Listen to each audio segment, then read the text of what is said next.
ಪುನಃ ಒಂದ್ಸಲ ನಿಮ್ಮೆಲ್ಲರ ಮಧ್ಯದಲ್ಲಿ ನಾನು ದೇವರ ವಾಕ್ಯವನ್ನು ಹಂಚುವುದು ಎಷ್ಟೋ ಸಂತೋಷಕರವಾಗಿದೆ। आप सभी के मध्य में जो है एक प्रभु का वचन को लेकर आना मेरे लिए बहुत ही खुशी की बात है। फिर से हम जो है प्रभु के वचन को सुनते हैं, मनन करते हैं और पूरे हफ्ता को हम बिताते हैं। फिर हम तैयार होते हैं कि इतवार है, संडे है, प्रभु का दिन है, हमको कुछ नई बातों को सीखना है, सुनना है, प्रभु हमसे बातें करे, ये जो है हम प्रभु से मांगते रहते हैं। ಅದಕ್ಕಾಗಿ ಈ ಒಂದು ದಿವಸ ಆರಿಸಿಕೊಂಡಿರುವಂಥ ಭಾಗ ಮತ್ತಾಯನ ಬರೆದ ಸುವಾರ್ತೆಯಲ್ಲಿ 33ರಿಂದ 37 ವಚನಗಳು। Matthew chapter 5 versus 33 to 37। यहाँ पर यीशु के दिन में लोग जो है बुजुर्ग ये कहते थे कि जो कुछ हमने परमेश्वर से वादा किया है, शपथ दिया है, उसको पूरा करना बहुत ही ज़रूरी है। इस पर जो है बड़े लोग इंसिस्ट करते थे या दबाव को डालते थे। जो हमने प्रभु को बात दिया है, जो शपथ हमने लिया, पूरा करना है, ये जो उन दिनों में दबाव किया करते थे। यीशु कहता है तुमको पूरा तो करना है, जो बातें, जो प्रॉमिस तुमने परमेश्वर के लिए दिया है, लेकिन मैं तुमसे कहता हूँ कि तुम जो है शपथ ना लो, शपथ ना लो, हाणे इट्ಕೊಳ್ಳಬೇಡಿರಿ ಎಂಬುದಾಗಿ ಹೇಳ್ತಾನೆ। ना तुम जो है स्वर्ग का लो, ना तुम धरती के लो, ना कोई वस्तु को प्रमाण कर कर तुम जो है शपथ कभी ना लो। परमेश्वर के लिए इस प्रकार से जो है यीशु मसीह कहता है। वो कहता है कि जो है स्वर्ग जो है परमेश्वर का सिंहासन है, पृथ्वी जो है वो प्रभु का चरण रखने वाला स्थान है। यानी कहने का मतलब ये है कि पृथ्वी पर परमेश्वर ने यरूशलेम जो नगर को बनाया, वो परमेश्वर का नगर, परमेश्वर की उपस्थिति रहने वाली नगर। इसलिए तुम जो है पृथ्वी की भी शपथ ना लेना, ये जो है परमेश्वर ने आज्ञा दिया है। और इसी के साथ में हम देखते हैं निर्गमन उसका 20वां अध्याय 7वां वचन, एक्सोडस चैप्टर 20 वर्स 7, विमोचन कांड 20ನೇ ಸಂಧಿ 7ನೇ ವಚನದಲ್ಲಿ यहोवನ ಹೆಸರನ್ನು अयोग्य ಕಾರ್ಯಕ್ಕಾಗಿ एत्तबारदो। हम परमेश्वर के नाम को कहीं पर अउचित के रीति से हम उसको नाम को ना उठाए, ना उसके नाम पर हम कुछ भी जो है गलत काम को करें।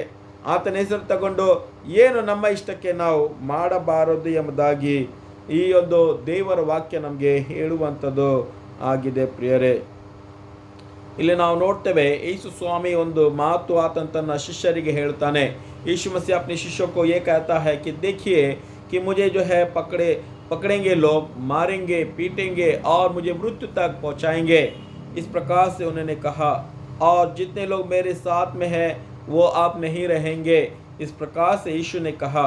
तब पतरस ने कहा कि प्रभु मैं तेरे साथ में रहूँगा, मरने तक मैं तुझे नहीं छोड़ूंगा। इस प्रकार से उसने वादा किया। फिर से यीशु ने कहा कि तू ऐसा ना कर या तू नहीं कर पाएगा। पतरस ने कहा कि सभी लोग छोड़ दे, लेकिन प्रभु मैं आपको कभी नहीं छोड़ूंगा। इसने जो है 2 बार ये बात को उसने मान लिया। 2 ಸಲ ಆತನು ಒಪ್ಪಿಕೊಂಡನು, I will not leave lord, मैं आपको नहीं छोड़ूंगा। इस प्रकार से उसने जो है मत्ती का जो है 26वां अध्याय और उसका जो है 72 में उसने ये कहा। मत्ती 26ನೇ ಸಂಧಿ 72 ಮತ್ತು 74 ವಚನದಲ್ಲಿ ಆತನು ಕಾನ್ಫಿಡೆಂಟ್ ಆಗಿ, ಓವರ್ ಕಾನ್ಫಿಡೆನ್ಸ್ ಆಗಿ ಆತನು ಹೇಳಿರುವಂಥ ಮಾತನ್ನು ನಾವು ನೋಡುವಂತರು ಆಗಿದ್ದೇವೆ।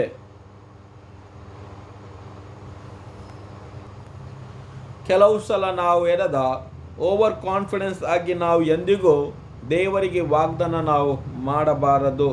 ಕೆಲವು ಸಲ ಕಠಿಣ ಆಗುತ್ತದೆ, ಕಠಿಣ ಆಗ್ತದೆ। ದೇವರಿಗೆ ನಾವು ಏನದ ಎಕ್ಸೈಟೆಡ್ ಆಗಿ ನಾವು ಹೇಳಿಕೊಡ್ತೇವೆ, ಅದನ್ನು ಪೂರ ಮಾಡಬೇಕು ಎಂಬುದಾಗಿ ಕ್ರಿಸ್ತನು ಸಹ ಹೇಳುವಂತನು ಆಗಿದ್ದಾನೆ। ಒಂದು ಕುಟುಂಬದಲ್ಲಿ ಒಂದು ಸಾಕ್ಷಿ ಈ ರೀತಿಯಲ್ಲಿ ಇದೆ। एक परिवार में इस प्रकार की जो गवाही ये है, उनके जो है परिवार में जो है पति पत्नी है और उनके 3 बच्चे थे।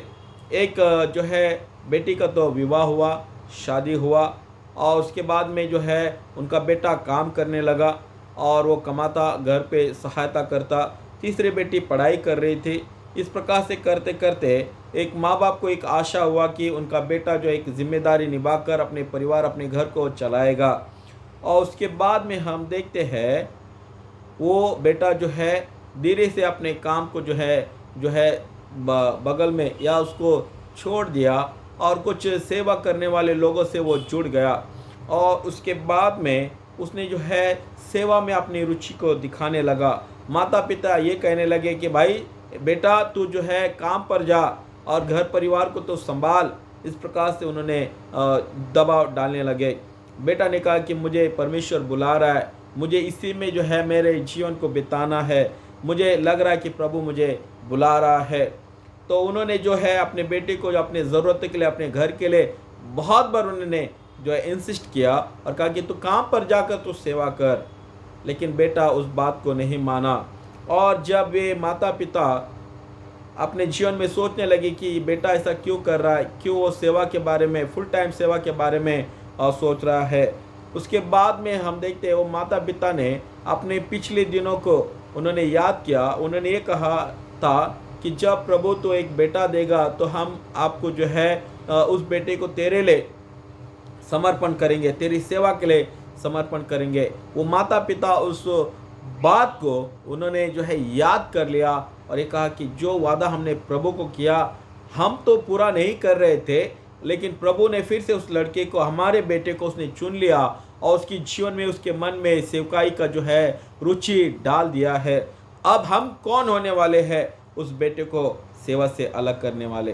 तो बाद में माता पिता भी मान ले कि जो वादा हमने बचपन में उस बेटे के, बचपन जब छोटा था हमने वादा किया था, अब हम अपने बेटे को जो है जवानी में भी उसकी सेवकाई के लिए छोड़ देंगे।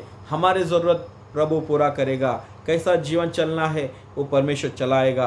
कर कर उन्होंने जो है पूरा अपना जो पिछले उन्होंने जो वादा किया था उन सारे बातों को याद कर कर अपने बेटे को फुल टाइम सेवा के लिए उन्होंने समर्पण किया। प्रियो, कई बार जो है जीवन में हम बहुत बार जो है संकट समय में, ज़रूरत समय में हम प्रभु से मांगते हैं, वादा करते हैं और प्रार्थना करते हैं, हमारी याचना को उसके सामने, उसकी दुख, अपने दुख को उसके सामने रखते हैं। कहते हैं कि प्रभु अगर तू मेरे जीवन में अच्छा करे तो मैं तुझे क्या दूंगा, भेंट दूंगा, मैं तुझे अपनी जीवन का कमाई तुझे दूंगा। इस प्रकार से लोग कहते हैं प्रियो। और लोग जो है, कई लोग हैं पूरा करते हैं, वादा को पूरा करते हैं, अपने परिवार के लिए, अपने माँ बाप के लिए, अपने बच्चों के लिए पूरा करते हैं। और कुछ लोग जो है भूल जाते हैं। ये उनके लिए है, ये वचन आज उनके लिए है जो प्रभु को प्रॉमिस देते हैं, वाचा देकर जो है भूल गए, उनके लिए है।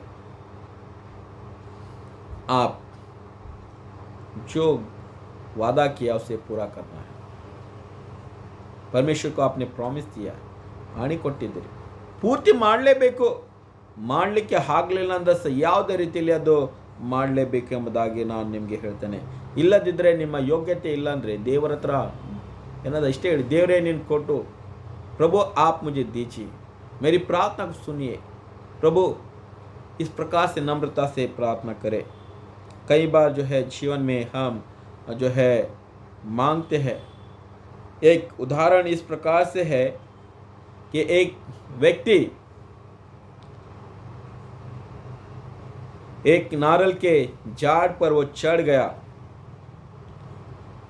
उसको चढ़ना उतरना नहीं आता था, लेकिन फिर भी वो जो है उस नारियल को देखकर वो आकर्षित होकर झाड़ पर, नारियल के झाड़ पर चढ़ गया और वहाँ पर जाकर उसने जो है 2-3 नारियलों को तोड़ दिया और नीचे गिरा दिया।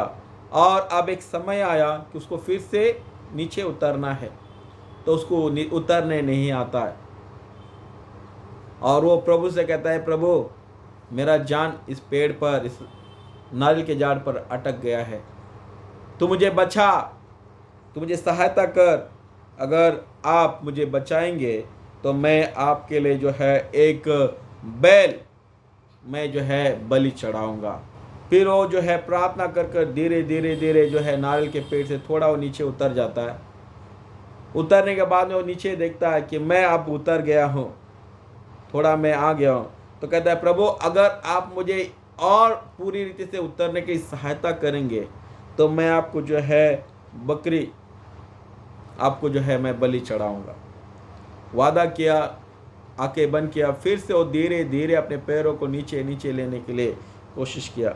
उसके बाद में उसने फिर से एक अपने आंखों को खोल कर देखा कि अरे मैं आधा पेड़ तो उतर गया हूँ और थोड़ा पेड़ है।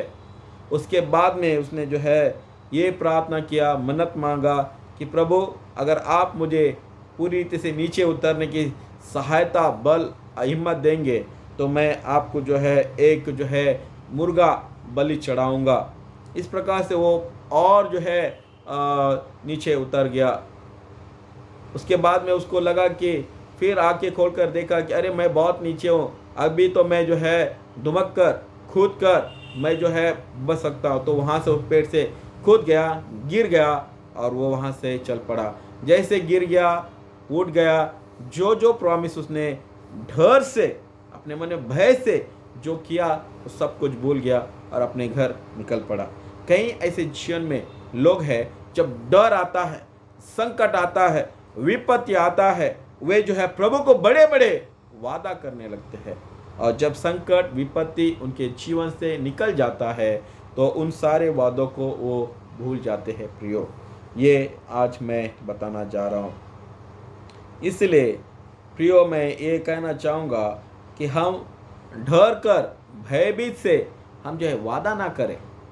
प्रभु हमारी कार्य को पूरा करे, फोर्सफुली कर कर मैं ये चढ़ाऊँगा, मैं वो दूंगा कर कर हम ना बोले। ऐसे कई उदाहरणों को मैं कलीसिया में देख रहा हूँ। ಎಷ್ಟೋ ಉದಾಹರಣೆಗಳನ್ನು ನಾನು ಈ ದಿವಸ ಸಭೆಗಳಲ್ಲಿ ನಾನು ಜನರ ನಡುವೆ ನಾನು ನೋಡುತ್ತಾ ಇದ್ದೇನೆ ಪ್ರಿಯರೇ. ಒಂದು ತಂದೆ ತಾಯಿಯರು ತಮ್ಮ ಮಗಳಿಗಾಗಿ ಎಷ್ಟೋ ಕಣ್ಣೀರು ಸುರಿಸಿ ಅವರು ಇದು ಕೇಳುವಂತರಾಗಿದ್ದಾರೆ, ನನ್ನ ಮಗಳಿಗೆ ಒಳ್ಳೆ ವಿದ್ಯಾಭ್ಯಾಸ ಮಾಡಲಿಕ್ಕೆ ಸಹಾಯ ಮಾಡು ಎಂಬುದಾಗಿ ಪ್ರಾರ್ಥನೆ ಮಾಡ್ತಾರೆ. ಅದಾದಮೇಲೆ ಒಳ್ಳೆ ಕೆಲಸ ಸಿಗುತ್ತದೆ, ಸಿಕ್ಕಿದ ಮೇಲೆ ಅವರು ಇದು ಹೇಳ್ತಾರೆ, ಸ್ವಾಮಿಗೆ ನಾವು ಮೊದಲನೇ ಕಾಣಿಕೆ ನಾವು ಆತನಿಗೆ ಅರ್ಪಿಸಿ ಕೊಡುತ್ತೇವೆ ಎಂಬುದಾಗಿ ಅವರು ದೇವರಲ್ಲಿ ಪ್ರಾರ್ಥನೆ ಮಾಡಿದರು. ಮಗಳು ಒಳ್ಳೆ ಕೆಲಸಕ್ಕೆ ಹತ್ತಿದಳು. ಕೆಲಸಕ್ಕೆ ಹತ್ತಿದ ಮೇಲೆ 1 ತಿಂಗಳಾಯಿತು, ಸಂಬಳ ಬಂತು. ಆ ಮಗಳು ತಂದು ತಂದೆ ತಾಯರಿಗೆ ಕೊಟ್ಟು ಬಿಟ್ಟಳು. ಅಪ್ಪ ಅಮ್ಮ, ಇದು ಮೊದಲೇ ನನ್ನ ಸಂಬಳ ಎಂಬುದಾಗಿ ತಂದೆ ತಾಯರು ತಗೊಂಡರು. ಹಿಂದೆ ಮುಂದೆ ಲೆಕ್ಕ ಹಾಕಲಿಲ್ಲ. ಮನೆಗೆ ಏನೇನು ಬೇಕೋ ಅದೆಲ್ಲವನ್ನು ಬೇಗ ಬೇಗನೆ ಪಗಾರ ಬಂದಿದೆ ಎಂಬುದಾಗಿ ಅವರು ಖರ್ಚು ಮಾಡಲಿಕ್ಕೆ ಪ್ರಾರಂಭ ಮಾಡಿದರು. ಖರ್ಚು ಮಾಡ್ತಾ ಮಾಡ್ತಾ ಯಾವಾಗ ಗೊತ್ತಾಯಿತು, ಅರೆ ಸ್ವಲ್ಪ ಉಳಿದಿದೆ, ಖರ್ಚಾಯಿತು, ಏನು ಮಾಡಬೇಕೀಗ? ಕೊನೆಗೆ ಅವರು ಧ್ಯಾಸ ಮಾಡಿದರು, ನೆನಪು ಮಾಡಿಕೊಂಡ್ರು, ನಾವು ದೇವರಿಗೆ ಮೊದಲನೇ ಕಾಣಿಕೆ ಕೊಡ್ತೇವೆ ಎಂಬುದಾಗಿ. ಅವರು ಏನು ಮಾಡಿದರು, ತಮ್ಮದೆಲ್ಲ ಅಗತ್ಯಗಳನ್ನು ಪೂರೈಸಿ ಉಳಿದುದು ರೊಕ್ಕ ತಂದು ಆಲಯದಲ್ಲಿ ಇದು ಕೊಟ್ಟರು, ಇದು ನನ್ನ ಮಗಳಿನ ಮೊದಲನೆಯ ಪಗಾರು ಎಂಬುದಾಗಿ. ಪ್ರಿಯರೇ, ಅವರು ದೇವರಿಗೆ ಏನು ವಾಗ್ದಾನ ಮಾಡಿದರು ಅದು ಪರ್ಸ್ನಲ್ ಆಗಿತ್ತು. ದೇವರಲ್ಲಿ ಅವರು ಬೇಡಬೇಕಾಗಿತ್ತು, ಸ್ವಾಮಿ ನಮಗೆ ಕೊಡಲಿಕ್ಕೆ ಆಗಲಿಲ್ಲ, ಕ್ಷಮಿಸು ಎಂಬುದಾಗಿ. ಆದರೆ ದೇವರ ಆಲಯದಲ್ಲಿ, ದೇವರ ಗುಡಿಯಲ್ಲಿ ಬಂದು ಮಿಕ್ಕಿರುವಂಥ, ಉಳಿದಿರುವಂಥ ಹಣವನ್ನು ತಂದು ಕೊಟ್ಟು ಇದು ನನ್ನ ಮಗಳಿನ ಮೊದಲನೇ ಪಗಾರ ಎಂಬುದಾಗಿ ಹೇಳಿಸಿಕೊಂಡರು. ಅದು ದೊಡ್ಡದಾಗಿರುವಂಥ ಒಂದು ತಪ್ಪು ಎಂಬುದಾಗಿ ನಾವು ನೋಡ್ತೇವೆ. ऐसे गलती माँ बाप ना करे। जो अगर आपने वादा किया है, दे सकते हैं तो पूरा दीजिए, या ये ना कहे थोड़ा देकर कि ये मेरा बेटी, मेरा बेटा का पूरा पगार हम कलीसिया में पहला जो लाकर दे रहे हैं। कैन एबेल के बारे में हम सुनते हैं प्रियो। कैन ने क्या किया? उसने जो धान जो है लाकर दिया, जो परमेश्वर को इच्छा नहीं हुई, उसने स्वीकार नहीं किया। लेकिन एबेल ने एक बछड़ा को लाकर दिया, परमेश्वर ने उसे ग्रहण किया। और हम देखते हैं कैन जो है नाराज हुआ, गुस्सा हुआ, क्रोध हुआ, अपने भाई से भी नाराज हुआ, परमेश्वर से भी नाराज हुआ। परमेश्वर ये कहता है, अगर तू अच्छा दान ना दिया होता, अच्छा दान दिया होता, क्या मैं ग्रहण नहीं करता? वहाँ पर हम देखते हैं ईर्ष्या, दुख उसके जीवन में आई और उसने जो है एबेल को भी मार दिया। प्रियो, हमारे जीवन में हम संकट रहते हैं तो बड़े बड़े वादा को करते हैं। परमेश्वर क्या चाहता है, पहला अपना हृदय, हमारा मन को हम प्रभु को समर्पण करें और जो हमारी योग्यता है उस योग्यता के अनुसार अपने जीवन को हम सौंप दे। ये परमेश्वर के लिए बहुत ही ज़रूरी है। 10 कुष्ठ रोगी के बारे में हम देखते हैं, उन्होंने प्रभु के पास जो है प्रार्थना करते आए कि प्रभु हमें तो चंगा कर, हमें तो क्या कर, चंगा कर, स्वस्थ कर। और प्रभु से उन्होंने यीशु से मांगा। यीशु ने कहा कि तुम जाओ, याजक को दिखाओ, जो जो तुमको भेंट चढ़ाना उस सबको चढ़ाओ। और वो जब रास्ते में जाते रहते उसी समय में 10 लोग जो है कुष्ठ रोगी चंगा हो गए। और उसमें से एक ही जो है लौटकर यीशु के पास आया, प्रभु आपसे हमने विनती किया, मंदिर में जाने के लिए आपने कहा, लेकिन हम मंदिर में पहुंचने से पहले, याजक को दिखाने से पहले हम स्वस्थ हुए। इसका अर्थ है कि हम याजक के द्वारा, मंदिर के द्वारा स्वस्थ नहीं हुए, लेकिन आपके बातों के द्वारा हम हो चुके। तो उसने कहा कि बाकी कहाँ गए, बाकी 9 कहाँ गए, तो वो पता नहीं। जीवन में दुख के समय में, संकट के समय प्रभु के सामने आकर गिड़गिड़ाते हैं, रोते हैं, शोकित होते हैं, दुख दिखाते हैं, लेकिन हमारे अपने वादा को हम पूरा करना बहुत ही ज़रूरी है। प्रियो, एक कलीसिया में इस प्रकार से जो है एक घटना या एक एग्जाम्पल मैं बता रहा हूँ। एक स्त्री को, एक औरत को जो है जब शादी हुआ और वो कलीसिया में आती थी, चर्च में आती थी, बैठती थी। चर्च चालू होने से पहले पहला हुआ कर वो औरत बैठती थी। और 1 साल बीत गया, लोग उससे पूछने लगे कि अरे नए शादी हुआ, खुश खबर कब दोगे, ಮದುವೆ ಆಯಿತು ನಿಮ್ಮದು, ಒಂದು ಒಳ್ಳೆ ಸುದ್ದಿ ಯಾವಾಗ ಬರ್ತದೆ ಎಂಬುದಾಗಿ ಜನರು ಕೇಳಕತ್ತರು। ಇದರ ಅರ್ಥ ನಿಮಗೆ ಗೊತ್ತಾಗ್ತದೆ। तो वो जो है रोज आकर बैठने लगी, प्रार्थना करी। साल बीत गया, उसके बाद में प्रार्थना करने लगी। सभी को मालूम पड़ा कि इनको जो है संतान का ज़रूरत है, बच्चा होना है। ये प्रार्थना कर रही है, रोज़ प्रार्थना कर रही है, रोज़ आकर जो है कलीसिया में खड़े रह रही है। और जो है कलीसिया छूटने के बाद में पासबान के पास आकर खड़े होकर प्रार्थना करने के लिए विनती मांगती है और हर संडे प्रार्थना कर कर चली जाती है। हम देखते हैं 2 साल बीत गया, उसके बाद में जो है वो गर्भिणी हो गई और उसके बाद में और कुछ महीनों के बाद में एक उसको जो है लड़का पैदा हुआ, बालक हुआ और डिलीवरी हुआ। लोगों को लगा कि वो जो है डिलीवरी की वजह से अपने घर में है, शांत है। डिलीवरी होने के बाद में उनको बच्चा होने के बाद में 1 महीना गया, 2 महीने गया, 3 गया, 4 गया, 5, 6 महीना गया, चला गया, तो वो कलीसिया में नहीं आई। सभी लोग सोचने लगे अरे प्रभु के नाम पास कितना आकर प्रार्थना करती थी, पहला आकर प्रार्थना करती थी। और पासबान भी सोचने लगे कितने सारे संडे वो प्रार्थना कर कर प्रार्थना के लिए आती थी, प्रार्थना कर कर करा कर लेकर वो जाती थी। संतान हुआ, सब कुछ हुआ, लेकिन वो कलीसिया भी नहीं आ रही। कई लोग हैं जीवन में, हम बोलते हैं कि प्रभु मेरे जीवन में ये करेगा तो मैं हमेशा तेरे चर्च में आऊँगा। प्रभु मेरे जीवन में अगर अच्छा काम करोगे, अच्छा जॉब दोगे, मुझे पास करोगे, तो प्रभु को मैं ये कहानी की दान मैं दे दूंगा कर। लेकिन कई बार हम लोग अधूरा कर बैठते हैं। प्रिय, प्रॉमिस करने से अच्छा है कि हम प्रॉमिस ना करें। बाइबल में हम है से जोड़ी को हम देखते हैं, अनन्या और सफरिया, वे दोनों जो है एक्साइटेड हो गए, बहुत उत्साहित हो गए। अपोस्तल के दिनों में हम देखते हैं सेवकाई के लिए बहुत से लोगों ने जो अपने घर को, अपने ज़मीन को बेचकर अपोस्तलों के चरणों में लाकर रहते थे और कहते थे कि ये प्रभु की सेवा के लिए, हम तो प्रभु यीशु मसीह के आगमन के लिए इंतज़ार कर रहे हैं। इन सारे चीज़ों को हम सेवा में लगाते हैं। ये सारे कार्य को देखकर अनन्या सफरिया यीशु पे विश्वास तो किए। उन्होंने भी कहा कि हम अपने ज़मीन को बेचकर हम सेवा के लिए दे देंगे। वे अनन्या सफरिया चले गए घर पर और अपने ज़मीन को उन्होंने बेचा। और पत्नी ने कहा क्यों इतना जो पैसा आया उसको सब जाकर तुम प्रेरितों के हाथ में देते हो, उसमें एक थोड़ा कुछ हम भी रख ले और प्रभु को दे दे। तो पति ने ऐसे ही किया और वहाँ पर वो जाकर जो है पतरस के चरणों में रख दिया कि जो मैंने वादा किया, जो ज़मीन बेचकर लाऊंगा उसका पैसा आप लीजिए। पतरस पवित्र आत्मा से भरकर उसने जो है अनन्या से ये पूछा, क्या इतना ही पैसे में तुमने अपनी ज़मीन को बेचा? उसने कहा, हाँ प्रभु, इतना ही पैसा, उसीलिए मैं आपके चरणों में लाकर। फिर से पतरस फिर से पूछता है, क्या तू इतना ही मोल, इतना ही पैसे में अपनी ज़मीन को बेचा है, क्योंकि तूने सारे लोगों के सामने वाग्दान किया है? तो कहता है कि हाँ प्रभु, मैंने इतना ही पैसे में बेचा, इसलिए मैं आपके चरणों में लाकर। पतरस कहता है कि तू मुझे झूठ नहीं बोल रहा है, तू प्रॉमिस ले रहा है, कसम खा रहा है, तो मुझे नहीं, परमेश्वर को, कि मैं आत्मा से भर कर तुझसे पूछ रहा हूँ और तू उसका सही उत्तर नहीं दे रहा है, तू गलत को सही कर कर बोल रहा है। और उसी क्षण जो है अनन्या, वो व्यक्ति वहाँ पर गिर कर मर गया। उसकी शव को उठाकर वे जो है उसके घर पर चले गए और उसकी पत्नी सफरिया वहाँ पर थी।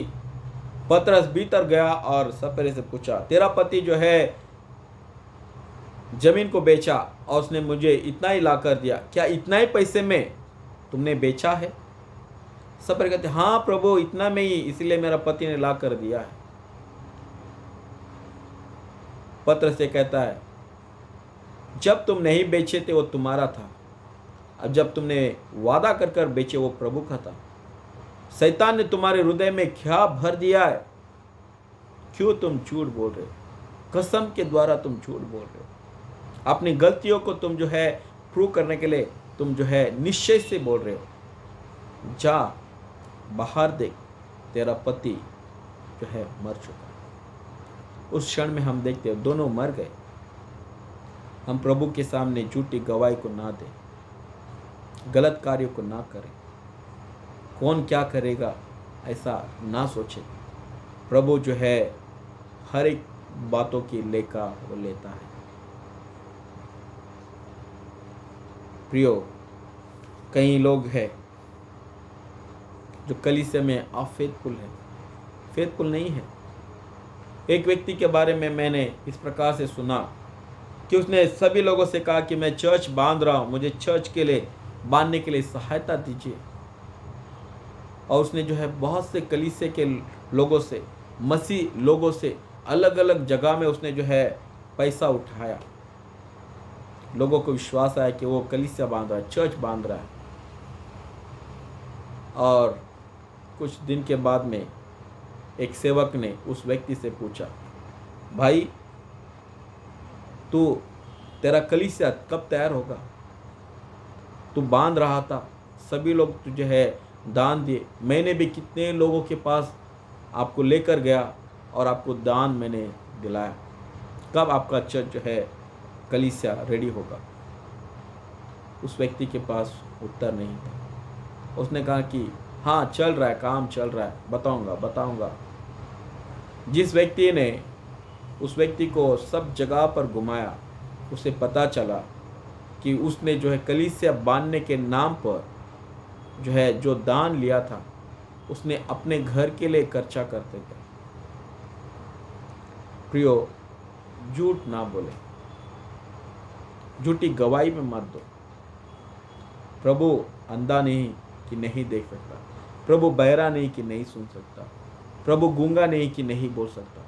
परमेश्वर हमसे बढ़कर है, वो सब कुछ हृदय की बात को जानता है। इसलिए अपने मुंह से हम शपथ बोलकर गलत को सच्चाई में परिवर्तन ना करें, या सच्चाई को हम गलत झूठी बात में ना ये करें। इसलिए कह रहा हूँ कि झूठी गवाही ना दे, ना झूठी शपथ ले, क्योंकि परमेश्वर स्वर्ग में, पृथ्वी में, सभी जगह में, आपके हृदय में भी है। इसलिए प्रियो, अगर हाँ है तो हाँ बोलिए, ना है तो ना बोलिए। ये आपको करना है। किसी को प्रॉमिस देकर जो है झूठे बातों में फंसाए नहीं। एक कलीसिया का पासवान के बारे में कहना चाहूँगा, एक लड़की, जवान लड़की उस चर्च में गई, प्रार्थना करने के लिए गई और एक ये भी रिक्वेस्ट रखी कि मेरे लिए एक अच्छा जो है वर आप देखिए। उसने उस लड़की से कहा कि मैं प्रार्थना करता हूँ और तुम कलीसिया में, मेरे चर्च में आते रहो, मैं प्रार्थना करता रहूँगा आपके लिए। और वो लड़की उस आशा से उस चर्च में 1 महीना गई, 2 महीना गई, 3 महीना गई, साल गई। वो पासबान कहता गया कि मैं देख रहा हूँ, तुम्हारे लिए देख रहा हूँ, मैं बताऊँगा। उसी आशा से वो चर्च में वहाँ पर चली गई, खुद के घर, खुद की जो है चर्च को छोड़कर उस आशा के लिए उस चर्च में चली गई और उसको इंसिस्ट किया, तू यहीं पर आते रहेगी, मैं तुमको देखूंगा, तुम्हारे लिए वर को देखूंगा। प्लीज़ प्रियो, कोई सेवक हो, झूठी उम्मीद मत दो। कोई चर्च के लोग हैं, मसीह लोग हैं, झूठी बातें मत बोलो, गवाही मत दो। प्लीज़ आप सभी से विनती है, झूठी गवाही, झूठी शपथ परमेश्वर बैर करता है, उन लोगों से बैर करता है जो हम बोलेंगे उसका बीज का फल अपने जीवन में हम पाएंगे। इसलिए हाँ में हाँ बोलिए, ना में ना बोलिए। प्रभु की हर एक बातों का हम विश्वास करते हैं, ग्रहण करिए, अपने हृदय में रखिए और उसको फिर से बोलने से पहले, सोचने से पहले प्रभु से मांगकर अपनी बातों को, अपनी ज़बान को, अपने वचन को दिया करें। प्रभु हम सभी से जो है हमारे जीवन के द्वारा प्रसन्न हो, हमें आशीष करे। हम सभी लोग उसके बच्चे हैं, गलत में ना फंसे, गलत बातों में ना रहे। प्रभु हमको सही मार्ग पर, सही बातों में, सही आज्ञा में हमेशा चलाता रहेगा। आमीन। प्रार्थना करेंगे। ಕೃಪಾಳು ದೇವರೇ ಸ್ವಾಮಿ, ಈ ಒಂದು ಕ್ಷಣದಲ್ಲಿ ನಾವು ನಿನ್ನ ಮುಂದೆ ಬಂದಿದ್ದೇವೆ. ನಿನ್ನ ಆಜ್ಞೆಗಳು ಸ್ವಾಮಿ ಕಡೆಯಾಗಿರುವಂಥ ಮಾತುಗಳು, ಭೂಮಿಯ ಮೇಲೆ ಇರುವಂಥ ನಾವು ಸ್ವಾಮಿ ಬರೀ ನಾವು ಮನುಷ್ಯರಾಗಿದ್ದೇವೆ ಕರ್ತನೆ. ನಾವು ಆಕಾಶದಾಗಲಿ ಭೂಮಿಯ ಮೇಲೆ ಇರುವಂಥ ಯಾವುದೇ ಒಂದು ಸ್ವಾಮಿ ವಿಷಯದ ವಸ್ತುಗಳಾಗಲಿ ಅದರ ಮೇಲೆ ಹಣೆ ಇಡಲಾರ್ದಂತೆ, ಸಾಕ್ಷಿಗಳನ್ನು ಕೊಡಲಾರ್ದಂತೆ ಸ್ವಾಮಿ ನಮ್ಮನ್ನು ಕಾಪಾಡು. ತಪ್ಪು ಮಾತುಗಳಿಂದ, ಸುಳ್ಳು ಮಾತುಗಳಿಂದ ನಮ್ಮನ್ನು ತಪ್ಪಿಸಿ ನಡೆಸು ಸ್ವಾಮಿ. ನಾವು ಹಾ ಅಂದರೆ ಮಾಡಲಿಕ್ಕೆ ನಮಗೆ ಬಲ, ಶಕ್ತಿ ಕೊಡಿ ಎಂಬುದಾಗಿ ನಲ್ಲಿ ಬೇಡ್ತಿದ್ದೇವೆ. ನಾವು ನಿನಗೆ ಸ್ವಾಮಿ ನಮ್ಮ ಜೀವನ ಅರ್ಪಣೆ ಮಾಡಿದ್ದೇವೆ ಎಂಬುದಾಗಿ ನಾವು ಮಾತನ್ನು ಕೊಟ್ಟು ಸಮರ್ಪಣೆಯಲ್ಲಿ ನಾವು ನಡೆಯಲಾರದೆ ಹೋಗಿದೆ ಆದ ಕರ್ತನೆ. ನಾವು ದಾರಿ ತಪ್ಪಿಕೊಂಡು ಹೋಗಿದ್ದೇವೆ. ಇವತ್ತೇ ದಿವಸ ನಮ್ಮೆಲ್ಲರನ್ನು ಆಡಿಸಿಕೋ. ಯಾರು ನಿನಗೆ ಮಾತು ಕೊಟ್ಟಿದ್ದಾರೆ, ಯೇಸು ಸ್ವಾಮಿ ನನ್ನ ರಕ್ಷಕನು ಎಂಬುದಾಗಿ ಸ್ವಾಮಿ, ಒಂದು ವೇಳೆ ಅವರು ದಾರಿ ತಪ್ಪಿಕೊಂಡು ಹೋಗಿದೆಯಾದರೆ, ಕೆಟ್ಟ ದಾರಿಯಲ್ಲಿ ನಡೆದಿದೆಯಾ ಕರ್ತನೆ, ಅವರ ಸಾಕ್ಷಿಗಳನ್ನು ಸ್ವಾಮಿ ನೀನು ನೆನಪು ಮಾಡಿಕೊಡು. ಅವರು ವಾಗ್ದಾನ ಮಾಡುವಂಥ ಮಾತುಗಳನ್ನು ನೆನಪು ಮಾಡಿಕೊಡು ಸ್ವಾಮಿ. ಪುನಃ ಸಲ ಅವರ ದಾರಿಗೆ ಬರಲಿಕ್ಕೆ ಕರ್ತನೆ ನಿನ್ನ ಒಂದು ಪುನಃ ಸಲ ಅವಕಾಶವನ್ನು ಮಾಡಿಕೊಡಿ ಎಂದು ಬೇಡ್ತಾ ಇದ್ದೇವೆ. ನಮ್ಮ ಸಭಿಕರನ್ನು ಆಶೀರ್ವಾದ ಮಾಡು. ಯಾರ್ಯಾರು ಮಾತು ಕೊಟ್ಟು ಪೂರ್ತಿ ಮಾಡಿದಾರೋ ಅವರ ಧನ್ಯರು ಸ್ವಾಮಿ. ನಿನ್ನ ಕಡೆಯಿಂದ ಆತ್ಮಿಕ ಬಲ ಹೊಂದಲಿ ಎಂಬುದಾಗಿ ಸನ್ನಲ್ಲಿ ಬೇಡ್ತಾ ಇದ್ದೇವೆ. ನಮ್ಮ ಸಭೆಯಲ್ಲಿರುವಂಥ ಪ್ರತಿಯೊಂದು ಕುಟುಂಬವನ್ನು, ಪ್ರತಿಯೊಂದು ಜನರನ್ನು, ಚಿಕ್ಕ ಮಕ್ಕಳನ್ನು ಅವರ ಜೀವನದಲ್ಲಿ ನೀನು ಆಶೀರ್ವಾದ ಮಾಡು ಸ್ವಾಮಿ. ಕರ್ತನೆ, ಅವರು ನಿನ್ನ ಮಾತಿನಲ್ಲಿ ನಡೆಯುವಂಥ ಮಕ್ಕಳಾಗಲಿಕ್ಕೆ ಕೃಪೆ, ಬಲ ನೀಡಿ ಎಂದು ಈ ಪ್ರಾರ್ಥನೆ ನಾವು ಯೇಸು ಕ್ರಿಸ್ತನ ಪರಿಶುದ್ಧ ನಾಮದಲ್ಲಿ ನಾವು ಬೇಡ್ತೇವೆ. ಆಮೇನ್. ಪರಲೋಕದ ತಂದೆ, ನಿನ್ನ ನಾಮ ಪರಿಶುದ್ಧಪಡಲಿ, ನಿನ್ನ ರಾಜ್ಯವು ಬರಲಿ, ನಿನ್ನ ಚಿತ್ತ ಪರಲೋಕದಲ್ಲಿ ನೆರವೇರೋ ಪ್ರಕಾರ ಭೂಲೋಕದಲ್ಲಿ ನೆರವೇರಲಿ. ನಮ್ಮನ್ನು ಆಹಾರ ದಯಪಾಲಿಸಿಕೊಡು. ನಮಗೆ ತಪ್ಪು ಮಾಡಿದರೆ ನಾವು ಕ್ಷಮಿಸುವಂತೆ ನಮ್ಮ ತಪ್ಪುಗಳನ್ನು ಕ್ಷಮಿಸು. ನಮ್ಮನ್ನು ಶೋಧನೆಗೆ ಸೇರಿಸದೆ ಕೇಳಿಂದ ತಪ್ಪಿಸು. ಯಾಕಂದರೆ ರಾಜ್ಯ, ಬಲವು, ಮಹಿಮೆ ಸದಾಕಾಲವು ನಿಂದೆ ಸ್ವಾಮಿ. ಆಮೇನ್. ಈಗ ನಮ್ಮ ಕರ್ತನಾಗಿರುವಂಥ ಯೇಸು ಕ್ರಿಸ್ತನ ಕೃಪೆಯು, ತಂದೆ ದೇವರ ಪ್ರೀತಿ, ಪರಿಶುದ್ಧಾತ್ಮನ ಅನುತೆ ಸಹವಾಸವು ನಮ್ಮೆಲ್ಲರ ಜೀವಿತದೊಂದಿಗೆ, ವಿಶೇಷವಾಗಿ ನಮ್ಮ ಸಭೆಯೊಂದಿಗೆ, ಕೇಳುವಂಥ ಪ್ರತಿಯೊಂದು ಆತ್ಮದೊಂದಿಗೆ ಇಂದಿಗೂ ಎಂದೆಂದಿಗೂ ನೆಲೆಯಾಗಿರಲಿ. ಆಮೇನ್.